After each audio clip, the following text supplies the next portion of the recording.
মার্কিন যুক্তরাষ্ট্রের president Donald Trump ২৫ August জানিয়েছেন, হরমুজ প্রণালীর আন্তর্জাতিক জলসীমা থেকে সমস্ত মাইন অপসারণ বা নিষ্ক্রিয় করা হয়েছে। নতুন করে আর যেন মাইন বসানো না হয় সে বিষয়ে ইরানকে সতর্ক করেছেন তিনি।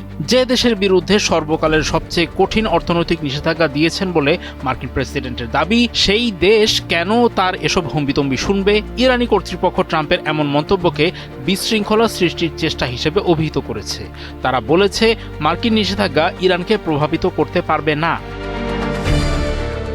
গত ২৪ আগস্ট ট্রাম্প প্রশাসন ইরানের সঙ্গে ব্যবসা শেষ করার জন্য বিভিন্ন দেশকে সতর্ক করে। ওয়াশিংটন একে ইকোনমিক ডি-ডে আখ্যা দিয়ে সেকেন্ডারি নিষেধাজ্ঞার হুমকি দেয়। তবে মার্কিন ট্রেজারি ডিপার্টমেন্ট এখনই সরাসরি কোনো শাস্তি আরোপ করেনি। মার্কিন অর্থসচিব স্কট বেসেন্ট জানান, যুক্তরাষ্ট্র বিশ্বজুড়ে ইরানের আর্থিক নেটওয়ার্কের উপর অর্থনৈতিক হামলা জোরদার করছে, কিন্তু এমন নিষেধাজ্ঞার পরও ইরানের সাধারণ মানুষ কিছুতেই ভেঙে পড়ছে না। বন্দর আব্বাসের বাসিন্দারা জানান, প্রায় ৪৭ বছর ধরে নিষেধাজ্ঞার মুখোমুখি হওয়া ইরান এই নতুন চাপও কাটিয়ে উঠতে পারবে। খবর রয়টার্সের। জুলাইয়ের মাঝামাঝি সময় থেকে ওয়াশিংটন ইরানের বন্দরগুলোতে অবরোধ জোরদার করায় চীনে ইরানি জ্বালানি তেলের সরবরাহ কমেছে বলা হচ্ছে। সপ্তাহের পর সপ্তাহ বড় ধরনের হামলা না হলেও কূটনৈতিক সমাধানের ইঙ্গিত কম। গত কয়েক দশকে মার্কিন ও আন্তর্জাতিক নিষেধাজ্ঞার মুখে ইরানের অর্থনীতি ক্ষতিগ্রস্ত হয়েছে, কিন্তু দেশটির নেতৃত্ব পিছু হটেনি।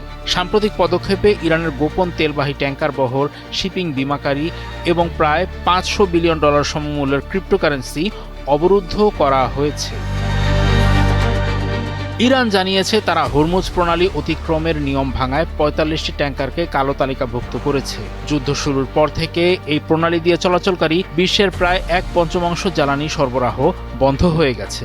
ইরানের ব্যবসায়ীরা বলেছেন, মার্কিন নিষেধাজ্ঞা অর্থনৈতিক কষ্ট বাড়ালেও তারা তেহরানের প্রতি সমর্থন ও প্রতিরোধ বজায় রাখছেন। ইরান নতুন মার্কিন নিষেধাজ্ঞাকে ঘোর আইনি লঙ্ঘন বলে ব্যাখ্যা দিয়ে আত্মবিশ্বাস ব্যক্ত করেছে যে বহু দেশই যুক্তরাষ্ট্রের এই চাপে যোগ দেবে না।